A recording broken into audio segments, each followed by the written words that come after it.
বেশ কিছুদিন আগে শিলিগুড়ি থেকে কলকাতা জার্নি করেছিলাম চিপেস্ট ভলভো বাসের, ওই 910 টাকা সামথিং পড়েছিল। কালকে যখন আমি রিসার্ভে ছিলাম, বাড়ি ফেরার তোড়জোড় করছি, ট্রেনের টিকিট নেই, অগতা বাসই ভরসা।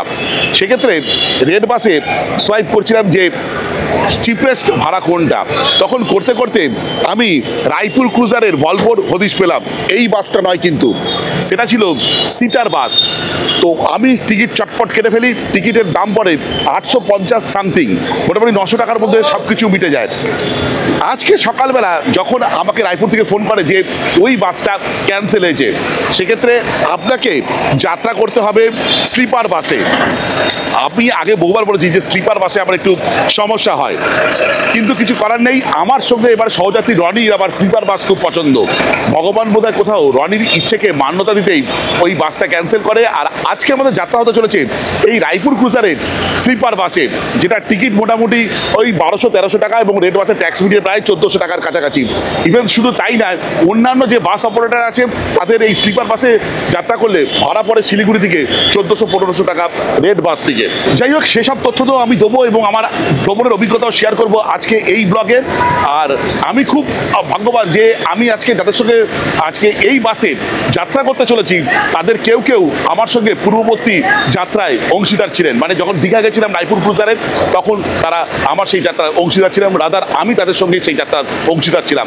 রনি, তুই খুশি তো? একদম। রনি ও স্লিপার বাসে বারবার কথা বলছিল, কিন্তু ভাড়া বেশি থাকায় আমরা নিমরাজি ছিলাম, বিশেষ করে আমি। যাই হোক, ভগবান রনির কথা শুনে নিয়েছে। আর এখন আমি আছি ঠিক শিলিগুড়িতে। আজকে হচ্ছে 15 তারিখ অক্টোবর মাসে 2025। আর এই মুহূর্তে শিলিগুড়ির টেম্পারেচার দেখাচ্ছে 29 ডিগ্রি সেন্টিগ্রেড। আর রায়পুর ক্রুজারের বাস বললে যেটা আমার প্রথমেই দুর্দান্ত লাগে, এদের বায়ো টয়লেটের কথা, কিন্তু এই বাসে কিন্তু কোনো বায়ো টয়লেট নেই।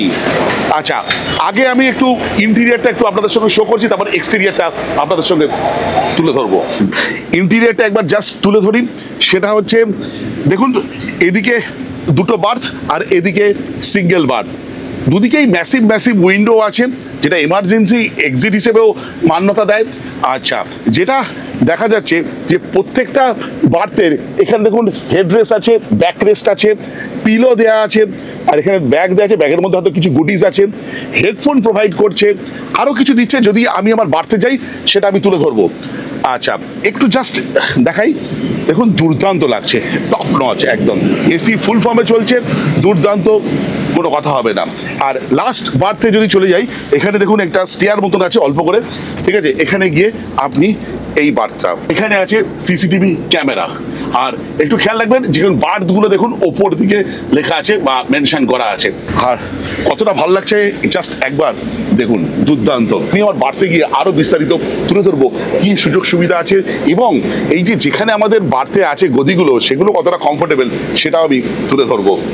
আর আরেকটা জিনিস আপনাদের দেখাই, এই যে বার্থে ওপরে যারা থাকবেন, বার্থে যাওয়ার জন্য কিন্তু এখানে একটু ল্যাডার মতন করা আছে, এখান থেকে আমরা সহজেই পৌঁছে যাবেন। শুধু তাই না, এই মানে প্রত্যেকটা বার্থকে আলাদা করার জন্য এরকম করে কার্টেন্স দিয়ে রেখেছে।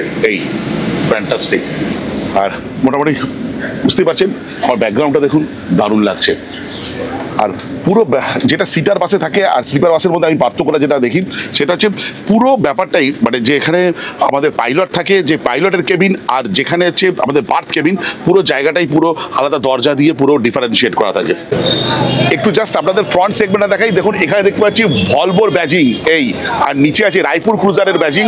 এখানে আছে আমাদের বাস নাম্বার, দুদিকে দুটো আছে এলইডি লাইট উইথ ডিআরএল, আর এখানে আছে দুটো ম্যাসিভ ওআরবিএম, আর আছে বৃহৎ একটা উইন্ডস্ক্রিন, আর সঙ্গে উইন্ডস্ক্রিন ওয়াইপার। এই দেখুন, ওপরে আছে এলইডি ডিসপ্লে বোর্ড আর ডেস্টিনেশন বোর্ড। আমি সাইড সেগমেন্টটা ঠিক মতো দেখাতে পারছি না, তার কারণ এখানে একটা শ্যামলির বাস দাঁড়িয়ে আছে। যাই হোক, ওনাদের কন্ট্যাক্ট নাম্বার দেওয়া আছে, ওদের ওয়েবসাইট দেওয়া আছে, এছাড়া রায়পুর ক্রুজারের একটা ব্যাজিং আছে। আর এই বাসের মধ্যে যা যা আছে সেটা তুলে ধরা আছে। সেটা হচ্ছে স্লিপার সিট আছে, ব্ল্যাঙ্কেট আছে, রিফ্রেশমেন্টের ব্যবস্থা আছে, ওয়াইফাই আছে, অনলাইন টিকিটের ব্যবস্থা আছে, মোবাইল এবং ল্যাপটপ চার্জের ব্যবস্থা আছে, এলইডি টিভি আছে, নিচে আছে ভলভোর ব্যাজিং। অবশ্যই বাস বাসটা হচ্ছে BS6 মান্যতা প্রাপ্ত। এখানে আলো কম আছে, যেটা ব্যাক সেগমেন্টটা যেটা দেখাই সেটা যে রায়পুর ক্রুজার। রায়পুর গ্রুপের আন্ডারে যেসব কোম্পানি আছে তাদের নাম এখানে দেওয়া আছে, আর এখানে তাদের ওয়েবসাইট অ্যাড্রেস, আর এখানে ভলপোর ব্যাজিং, আর এখানে 9600S। এই বাস সম্বন্ধে একটু টেকনিক্যাল ইনফরমেশন দিয়ে দেওয়া যাক। এর ইঞ্জিন সম্বন্ধে একটু আলোকপাত করা যাক। সেটা হচ্ছে এটা ভলভো, এটা D8K ইঞ্জিন, এটা 8 লিটারের ইঞ্জিন, যেটা 350 HP ক্ষমতা সম্পন্ন একটা ডিজেল ইঞ্জিন। যে বাসে আছে অটোমেটিক ট্রান্সমিশন, অর্থাৎ সহজেই স্মুথ গিয়ার পরিবর্তন করা যায়। আর আছে হাই টর্ক আউটপুট, যা পাহাড়ি রাস্তাও দুর্দান্ত পারফরমেন্স দেয়। একটু নিরাপত্তার ব্যাপারে আলোকপাত করা যাক। ইলেকট্রনিক্যালি স্টেবিলিটি প্রোগ্রাম আছে এর মধ্যে, অ্যান্টি লক ব্রেকিং সিস্টেম আছে অর্থাৎ ABS আছে, ফায়ার ডিটেকশন অ্যান্ড সাপ্রেশন সিস্টেমও আছে, মজবুত রোল ওভার প্রোটেকশন স্ট্রাকচারের ওপর এটাকে বিল্ড আপ করা হয়েছে। আমি যে ভলভো করে আজকে যাত্রা করছি, এটার লেন্থ হচ্ছে 15.5 মিটার, এতে বার্থ আছে 42টি। এর ওজন হালকা হলেও এর কাঠামো কিন্তু বেশ স্থিতিশীল এবং ব্যালেন্স খুব ভালো। আচ্ছা, এই বাসের লাগেজ কেবিন কিন্তু এই নিচের দিকে দেখুন, এবং লাগেজ রাখার সঙ্গে সঙ্গে ওরা লাগেজে একটা ট্যাগ লাগিয়ে দেবে, আর আরেকটা ট্যাগ কিন্তু আপনাকে দেবে। সেই যখন আপনি লাগেজ দিতে যাবেন তখন কিন্তু এই ট্যাগটা দেখাতে হবে, তবেই আপনি লাগেজটা পাবেন।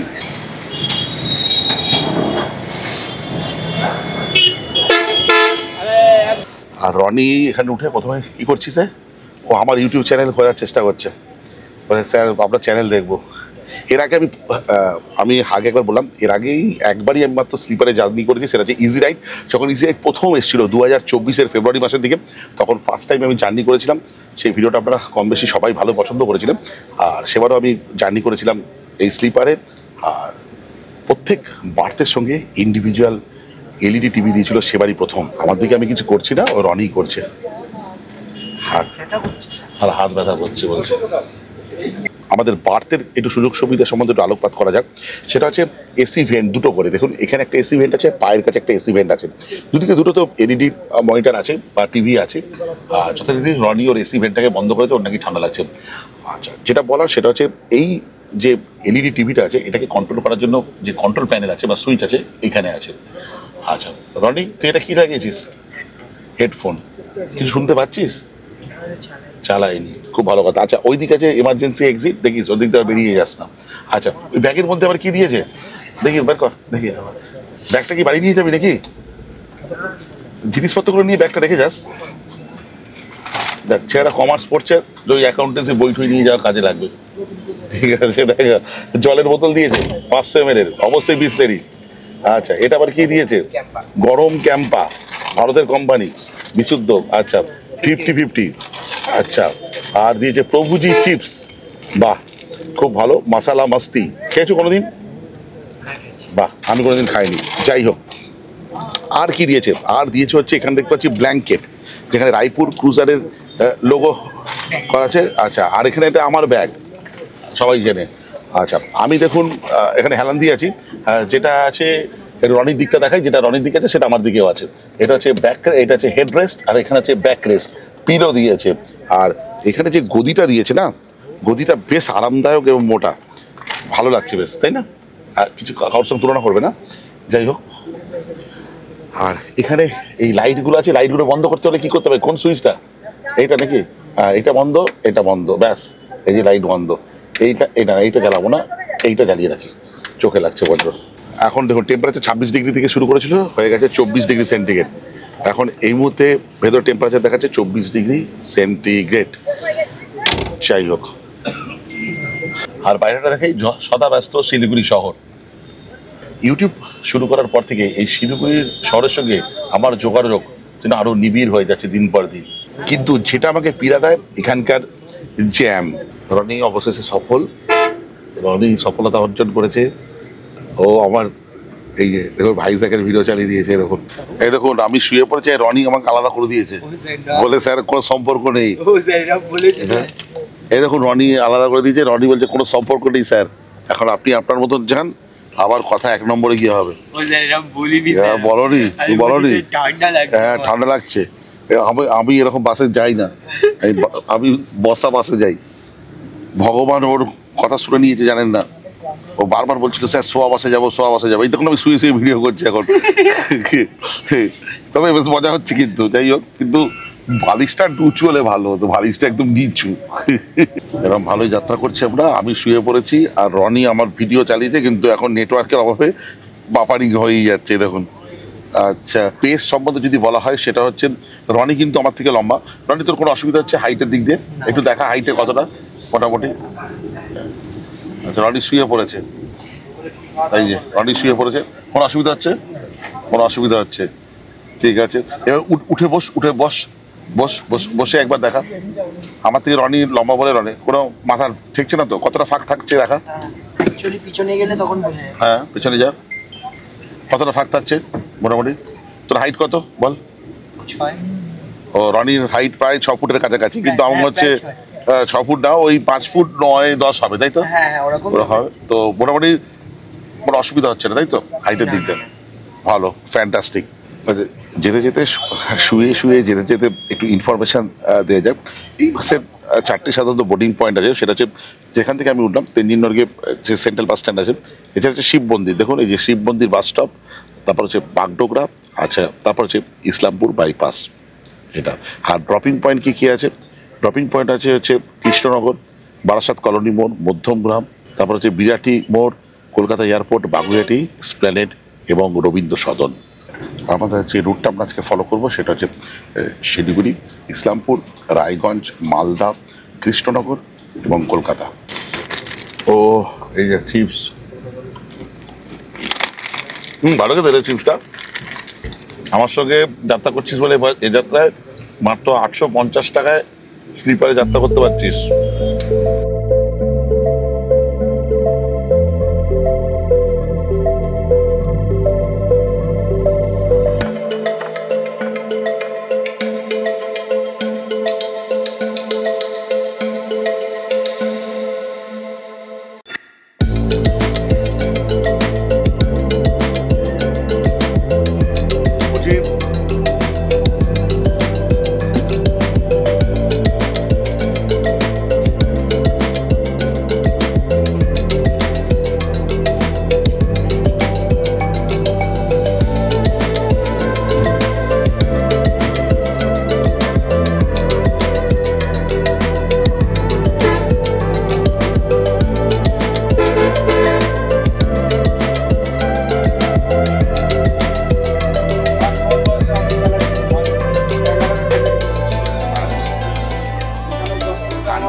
ঘড়িতে বাজে 7:12। আমরা ফুয়েলিং করতে ঢুকবো জিও পাম্পে। একটু নামবো আমি। খুব স্মুথ রাইডিং হচ্ছে। আমি জাস্ট ওপরে শুয়েছিলাম, তারপর ঠান্ডা লাগছিল বলে আমি নিচে চলে এলাম। তো দাদা বলে না, এসিটা আমি কন্ট্রোল করে দিচ্ছি। এখান থেকে আমাদের ফুয়েল নেওয়া হবে বা ডিজেল নেওয়া হবে। আর এই জিও পাম্পগুলো কিন্তু বেশ আমার ভালো লাগে। জিও পাম্পের কিছু কিছু সুযোগ সুবিধা থাকে বেশ ভালো, ওয়াশরুম বেশ পরিষ্কার পরিচ্ছন্ন, এবং খাবারের দোকান থাকে বেশ চমকপ্রদ। দারুণ দারুণ সব স্ন্যাক্স আইটেম পাওয়া যায় ওই দেখুন ওই কোনায় ওইখানে। এবং কী কী সুযোগ সুবিধা আছে একবার তুলে ধরবো। ও বিধাননগর পাম্পে এসেছি, জিও পাম্প। আমাদের রায়পুর ক্রুজার এখন ফুয়েলিং করবে, আর আমি একটু ওয়াইল্ড বিন ক্যাফেতে ঢু মেরে আসি। দেখা যাক কি কি পাওয়া যায়। স্ন্যাক্স আইটেম, আইসক্রিমও পাওয়া যায় দেখুন। যেটা একটু আমি অভাব অনুভব করি, কিছু কিছু জরুরি মেডিসিন যদি পাওয়া যেত, এরকম শপও আই থিঙ্ক পেট্রোল পাম্পে হওয়া দরকার বলে আমার মনে হয়। আর আমি এখানে নেব ব্ল্যাক কফি উইদাউট সুগার। এই যে এখন আমরা বিধাননগর জিও পাম্পে আছি। 7:25। কত লিটার হলো গো? প্রায় 414-415 লিটার। আচ্ছা, আর আজকে আমাদের পাইলট প্রথম দিকে এসেছে ষষ্ঠীদা। এই তো ষষ্ঠীদা, একদম থামস আপ দেখিয়ে দাও। একদম টোটাল ফুয়েল নেওয়া হলো 438.56 লিটার। বাহ, চলো এখন ঘড়ির কাঁটায় বাজে হচ্ছে 7:27। শিলিগুড়ি থেকে আমার আজকে যাত্রা হতে চলেছে এয়ারপোর্ট 1 নম্বর পর্যন্ত, যেটা মোট দূরত্ব শিলিগুড়ি থেকে প্রায় 560 কিলোমিটার মতন। এখানে গুগল দেখাচ্ছে সময় লাগবে 11 ঘন্টা।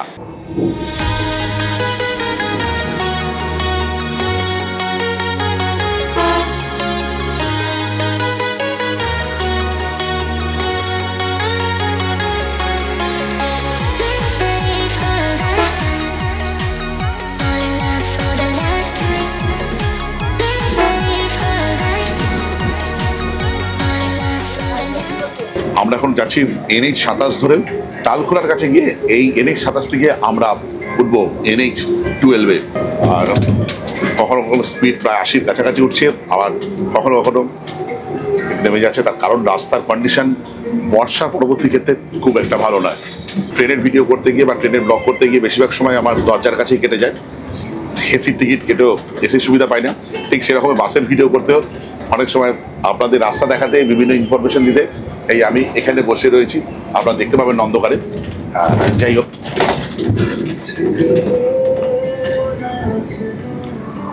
তবে এখানে তবু ঠান্ডা আছে বাসের ক্ষেত্রে, কিন্তু ট্রেনের ক্ষেত্রে সেটা সম্ভব হয় না। ঘড়িতে প্রায় 8টা বাজবো আমরা পৌঁছে গেছি চোপড়া ক্রসিংয়ে। এখন আমরা আছি NH-27-এ।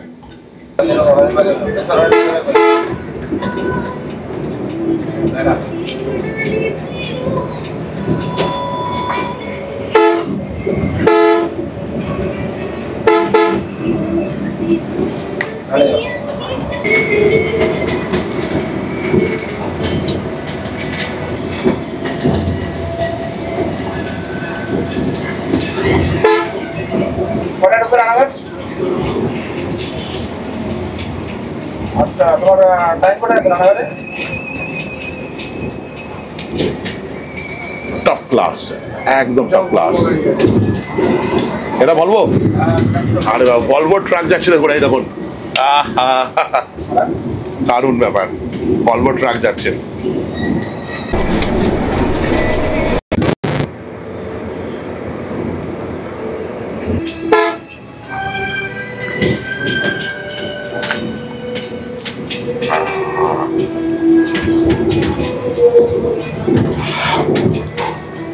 এখন ঘড়িতে বাজে হচ্ছে 8টা 20। আমরা ক্রস করছি আলীগঞ্জ। এখান থেকে কলকাতা 484 কিলোমিটার, রাঁচি 540 কিলোমিটার। আর সামনে যথারীতি একটা ট্রাক, আর সেটাকে আমরা বাইপাস করছি। জাস্ট দেখুন কিরম ভাবে, টপ নচ।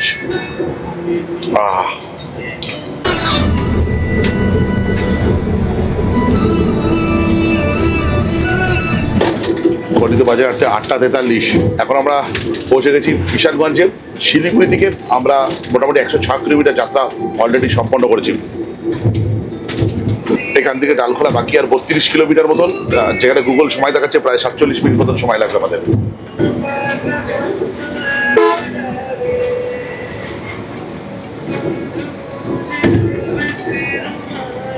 দেখুন, এদিকে ডান দিকে হচ্ছে কিষানগঞ্জ স্টেশন, আর আমরা সোজা চলে যাব। এখনো প্রায় 27 কিলোমিটার মতন যাত্রাপথ বাকি, যখন আমরা NH-27-কে ছেড়ে উঠবো NH-12-এ। 9টা 6 আমাদের যাত্রাপথে প্রথম হল্টে আমরা উপস্থিত। এখানে আমাদের ডিনার হবে, দেখা যাক। 9টা 11 বাজে। আমরা একটু ফ্রেশ হয়ে নিলাম ওয়াশরুমে গিয়ে। আর যেটা বলা সেটা হচ্ছে, আমরা এখন আছি ঘরদাবাতে। আর এখানে পরপর বিভিন্ন সংস্থার বাস দাঁড়িয়ে আছে, আমাদের রায়পুর ক্রুজার ওদিকে দাঁড়িয়ে আছে। যাই হোক, এখানে খাওয়া দাওয়ার অপশন অনেক কিছু আছে। আর কি কি আছে সেটা, দেখে চা আছে, ওদিকে ফ্রাইড রাইস, চাউমিন ইত্যাদি আছে। এদিকে দেখি, তোমার কি চাউমিন ফ্রাইড রাইস কত দাম? 120 টাকা। আর চাউমিন হচ্ছে 150 টাকা চিকেন, আর ভেজ হলে 100 টাকা। চিকেন এক চিকেনই নি, তুমি একটা এক চিকেন চাউমিন দাও, আমরা হাফ হাফ করে নিই, ঠিক আছে? 150 টাকায় এক চিকেন চাউমিন। রনিকে আর আমাকে ওরাই হাফ করে দিল। রনি আবার চিলি চিকেনের গ্রেভি নিয়েছে, ওটার জন্য কোনো চার্জ নেয়নি বল। আমি চিলি চিকেনের গ্রেভি নিইনি। ঠিকঠাক বল। আমাদের রুটি চিকেন খাবো ভেবেছিলাম, রনি বললো না স্যার চাউমিনই খাইনি। ঠিক আছে বল, খাওয়া দাওয়া কেমন? ঠিকঠাক। কিন্তু আমার যেটা মনে হয় 150 টাকায় যদি মানে একা খেতে হতো, আমি যদি সিঙ্গেল পার্সন দেখতাম তাহলে পরিমাণ বেশি লাগতো। এদের একটা সমস্যা হচ্ছে, এরা কেউ মানে হাফ দেয় না। অন্য জায়গায় কিন্তু হাফ দেয়, হাফ পোর্শন দেয়। আর দামটা একটু কমিয়ে একটু হাফ পোর্শন দিতেই পারে, কেন দেয় না। তুই আছিস বলে আজকে আমার খাওয়ালো। বেশিরভাগ দিন আমি যখন সিঙ্গেল জার্নি করি, এখান থেকে আমি আর কিছু খাই না। ওই পাশের দোকান আছে, কেক টেক খেয়ে নিই। এতটা আমার পক্ষে খাওয়া সম্ভব না। এটা আমার নেগেটিভ হয় আমার। কিন্তু আজকে পরিমাণ একদম ঠিকঠাক আছে, আমি তুই খেয়েছি। এবং চাউমিনের রান্না করছে ঠিকঠাক একদম।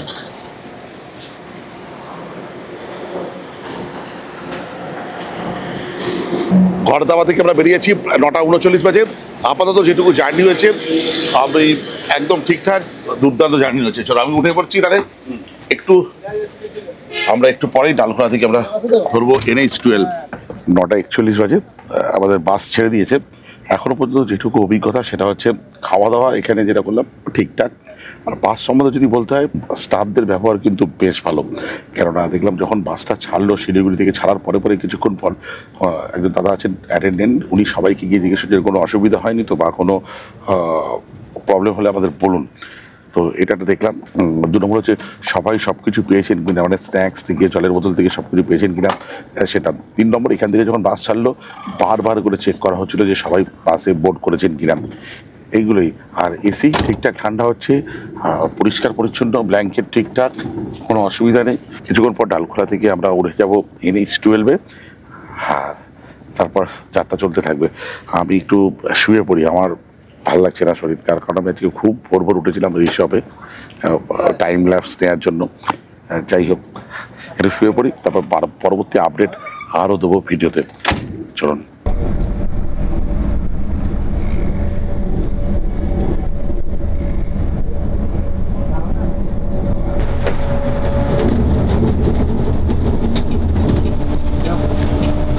একদম টপ ক্লাস, ফ্যান্টাস্টিক।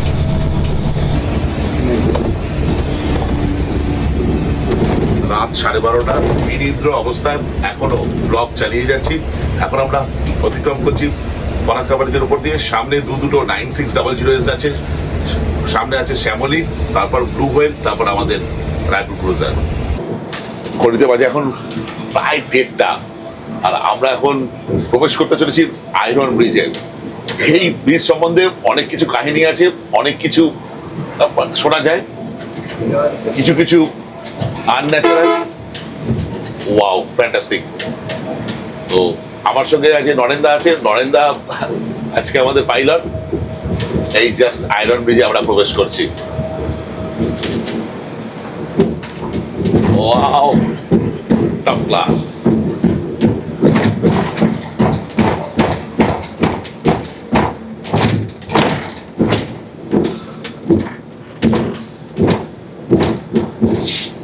আর এই আয়রন ব্রিজে প্রবেশ করার আগে নরেন্দা এমন এমন কিছু কথা বলছিল যেগুলো হয়তো আমি ভিডিওতে বলবো না। বেশ রোমাঞ্চকর লাগছিল এই রাত্রি 1:30টার সময় বাসের ব্লগ করতে করতে, সেই গল্পগুলো শুনতে শুনতেও কোথাও একটা মনে শিহরণ যাচ্ছিল। আর বিনিদ্র অবস্থায় এই ব্লগ আমার চলছে। আমি জানি না আপনাদের কতটা পছন্দ হবে, কিন্তু আমি প্রচন্ড এনজয় করছি এই ব্লগে। আড্ডা মারতে মারতে, গল্প করতে করতে আমরা এগিয়ে চলেছি আমাদের গন্তব্য কলকাতার দিকে।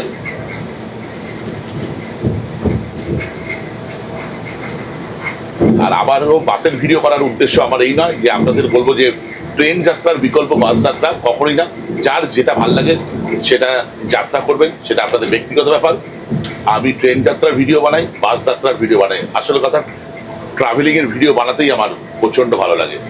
আর সেই এক্সপিরিয়েন্স আমি আমার ইউটিউব ভিডিওর মাধ্যমে আপনাদের সঙ্গে শেয়ার করি, সঙ্গে পর্যাপ্ত ইনফরমেশন সহ। ঘড়িতে এখন বাজে হচ্ছে 1:35। আমরা জাস্ট ক্রস করলাম ওমরপুর বাস স্ট্যান্ড মোড়।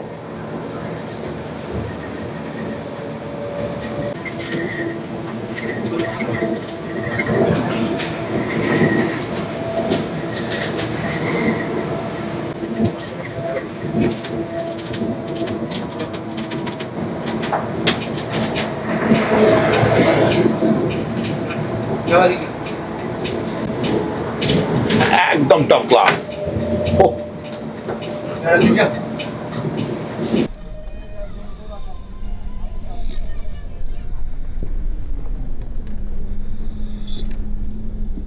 বিখ্যাত কৃষ্ণনগরের শঙ্কর হোটেলে আছি। বল, কি করতে এসেছিলিস এখানে? এখানে ঘুরতে এসেছিলিস?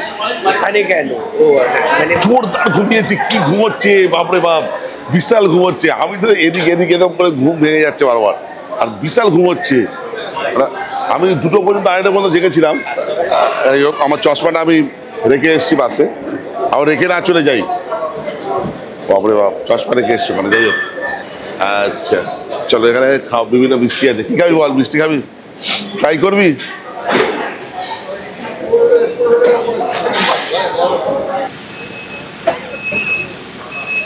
এত 9600S চোখের সামনে চোখ ধাঁধিয়ে যাচ্ছে। এখন প্রায় ভোর 4টে, আমরা বেরিয়ে যাব কৃষ্ণনগর থেকে টুয়ার্ডস কলকাতার দিকে। 4:10 আমরা কৃষ্ণনগরকে টাটা করে এগিয়ে চলেছি কলকাতার দিকে। আর অদূরে দেখতে পাচ্ছি NBSTC রকেট। এই রকেট একটা নস্টালজিয়া আমার বাস ভ্রমণের ক্ষেত্রে। 1998-99 সালে আমি যখন প্রথম দার্জিলিং যাই, এই রকেটে চড়ে গেছিলাম। আর সেটা উল্টোডাঙ্গা থেকে ছাড়তো, আর ভাড়া পড়েছিল আই থিঙ্ক 180 টাকা মতন। আচ্ছা, সোজা চলে যায় রানাঘাট, আর বাঁ দিকে কৃষ্ণনগর সিটি রাদার। আর এই দেখুন মডার্ন দাঁড়িয়ে আছে, আতিয়ানাও দাঁড়িয়ে আছে। এটা যে পান্থতীর্থ, এখানে খাওয়া দাওয়ার অভিজ্ঞতা আমার আছে, খারাপ না। আমি দাদাদের জিজ্ঞেস করেছিলাম যে বড় জাগুলি থেকে কল্যাণী রোড হয়ে যাবে কিনা, তখন বললো না, কিছু ড্রপিং আছে, কিছু মানুষের ড্রপিং আছে সাথে, তাই জন্য ওখানে হবে না। কল্যাণী এক্সপ্রেস ধরবা, ওয়াললেস মোড় দিয়ে ব্যারাকপুর বারাসাত যাবে। আচ্ছা, ঠিক আছে, থ্যাংক ইউ রনদা, ফ্যান্টাস্টিক। আপনার জন্য বললাম। না না না, হ্যাঁ। এখন ঘটিতে বাজে ভোর 4:30। আর এই বাঁদিকে যে রাস্তাটা চলে যাচ্ছে সেটা চলে যাচ্ছে ফুলিয়ার দিকে, আর সোজা আমরা চলে যাচ্ছি বারাসাত হয়ে কলকাতা।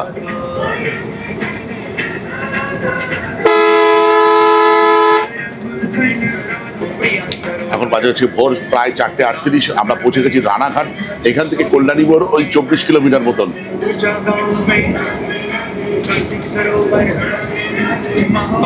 এখন ঘড়িতে বাজে ভোর 4:45। এই বাঁদিকে যে রাস্তাটা যাচ্ছে সেটা চলে যাচ্ছে চাকদা স্টেশনের দিকে আর বনগাঁর দিকে, আর সোজা রাস্তাটা চলে যাচ্ছে বারাসাতের দিকে।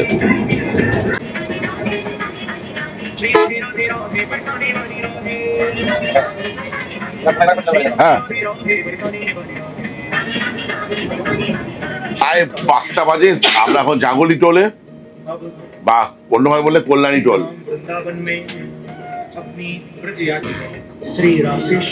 একদম ফাঁকা, ঘড়িতে এখন 5:02। আমরা এসে পৌঁছেছি বড় জাগলি। আচ্ছা, যেটা প্ল্যানটা হয়েছে সেটা হচ্ছে আমরা বড় জাগলি দিয়ে আর ডান দিকে গেলাম না, মানে কল্যাণী রোড ধরলাম না। আমরা যেমন NH-12 আছে সেটা অনুসরণ করেই যাব, অর্থাৎ আমডাঙ্গা হয়ে আমরা বারাসাত পৌঁছাবো। দেখা যাক রাস্তার কন্ডিশন কেমন, একবার দেখাবো আপনাদের ওই অবস্থা। আমরা এখন রাজবেরিয়া দিয়ে যাচ্ছি, আর রাস্তার কন্ডিশন কিছুটা এরকম। রাস্তা চওড়ার কাজ চলছে।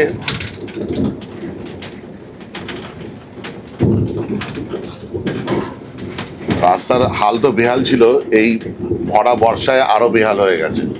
ঘড়িতে প্রায় ভোর 5:30। আমরা আমডাঙ্গা ক্রস করে গেছি। ভোর 5:40। অবশেষে আমরা বারাসাতের হেলা বটতলায়। এই পথের অন্যতম ড্রপিং পয়েন্ট এটা। আসন্ন কালী পুজোর ছাপ রাস্তার দুধারেই, একদম চারদিকে অ্যাডভার্টাইজমেন্ট হোর্ডিং এ ভর্তি। দেখুন, বারাসাতের কালী পুজো কিন্তু বিখ্যাত।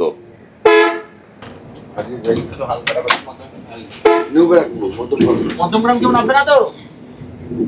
মধ্যমগ্রাম কেউ আছে? দাদা একটা জিনিস জানা ছিল, বলছি কেমন লাগলো রায়পুর? আপনি অন্যান্য ভালো বললাম তো, আর দাদাদের ব্যবহার কেমন লাগলো? একদম দারুণ। দাদা খুশি তো? একদম ফার্স্ট ক্লাস। আচ্ছা,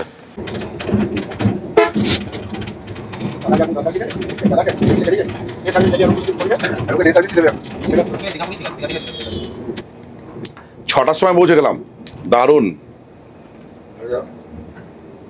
পুরো 6টার সময় এখানে প্রবেশ করলাম আমরা হচ্ছে 1 নম্বর গেটে। আর মেন কান্ডারি হচ্ছে নরেন্দা, আরেকজন দাদা ছিলেন। নরেন্দার সঙ্গে এই নিয়ে বোধহয় দুখানা জার্নি হলো, দুর্দান্ত। সবচেয়ে আমার ভালো লেগেছে স্টাফ বিহেভিয়ার, ক্লিননেস, কোনো কথা হবে না। এত ফ্রেন্ডলি অ্যাটমসফিয়ারে আমরা যে ভ্রমণ করলাম, মনেই হলো না যে আমি একটা লং জার্নি করলাম, প্রায় 560 কিলোমিটারের উপরে। Thank you Raipur cruiser. আর আগামী দিনে আরো জার্নি করার জন্য অপেক্ষা থাকলাম। থ্যাংক ইউ নরেন্দা, একদম। ওকে, যাই হোক, ভিডিওটা আজকে এই পর্যন্ত। যদি ভালো লেগে থাকে লাইক, শেয়ার অ্যান্ড সাবস্ক্রাইব। আপনাদের একটা সাবস্ক্রিপশন আমার ইন্সপিরেশন। এই বলে ব্লগটা শেষ করলাম। বাই।